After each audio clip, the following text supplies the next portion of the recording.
everybody, welcome back to another episode of 5 Minute Gaming News, the show that may or may not be 5 minutes. Today in the news, is Final Fantasy getting the Witcher treatment? Now, y'all know I love me some Final Fantasy, but many of its last incarnations have strayed from what I thought made it so compelling way back when. Take my favorite game of all time, Final Fantasy VI. That game has some mature shit in it. We're talking suicide, genocide, slavery, hopelessness. Terrible things are in that game. Final Fantasy VII, there is literally a story arc about a dude trying to make all the main characters prostitutes. One of Final Fantasy IX's main plots is a young child trying to understand death. They've been to some deep and compelling places in the franchise's history. So when I see that Final Fantasy XVI is going to be rated M for mature, I don't really see this as director Yoshi P throwing the gaming world a curveball, but instead a return to form.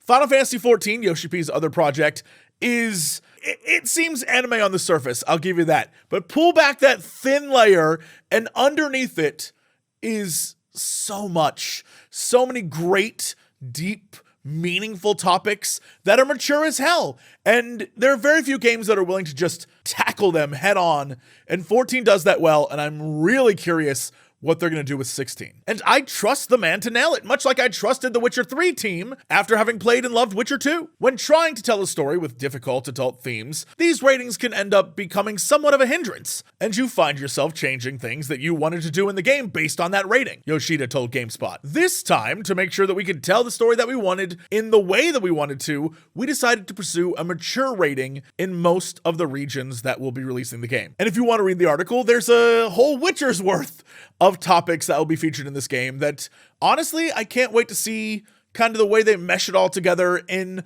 a mature, fun adult way, in a way that isn't, like, you know, when we were kids, adult was press circle to have sex in God of War. We were like, ooh, but that's not adult. That's about as juvenile as it becomes.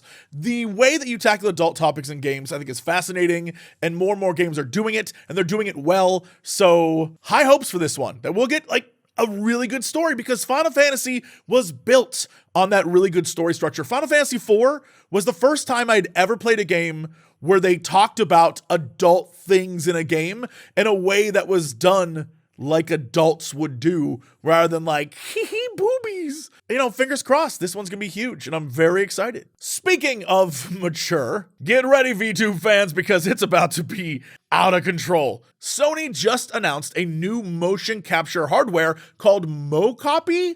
I hope that's how that's pronounced. That means to take the world of VTubing to the next level. It's a series of lightweight sensors attached to your body that lets you capture motion data with a smartphone app. This will allow you to perform your motion capture anywhere for a fraction of what this hardware would typically cost, and do it much easier than most modern solutions that require a PC or cameras, they say. It's basically a bunch of Bluetooth trackers on your body, and then you calibrate it with the app, and next thing you know, you're a cute cat boy. According to PC Gamer, you'll be able to export this data to other third-party software like Unity and Motion Builder. So you could, in theory, use this data for game development as a low-cost mocap alternative, assuming it always plays nice with that software. So if you're looking forward to that, Mocopy should be out in January of next year for $364. In other news, the Amnesia franchise continues. This time with Amnesia Bunker, a game where you play as a French soldier during World War I who's trapped inside a bunker being hunted by something. And this time it's billed as being a sandbox-style, semi-open world game. As a fan of Amnesia, Dark Descent, and Rebirth, I have no doubt they can tell a good story. That's not an issue for me at all.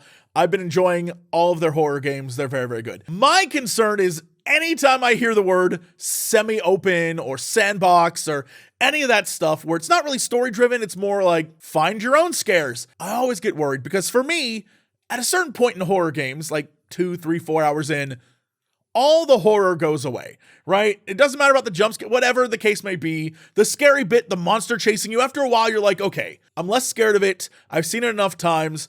How do I overcome this? And at that point, it becomes just beating the monster, and it's not really scary. And it's the story, for me at least, that keeps me going through the game.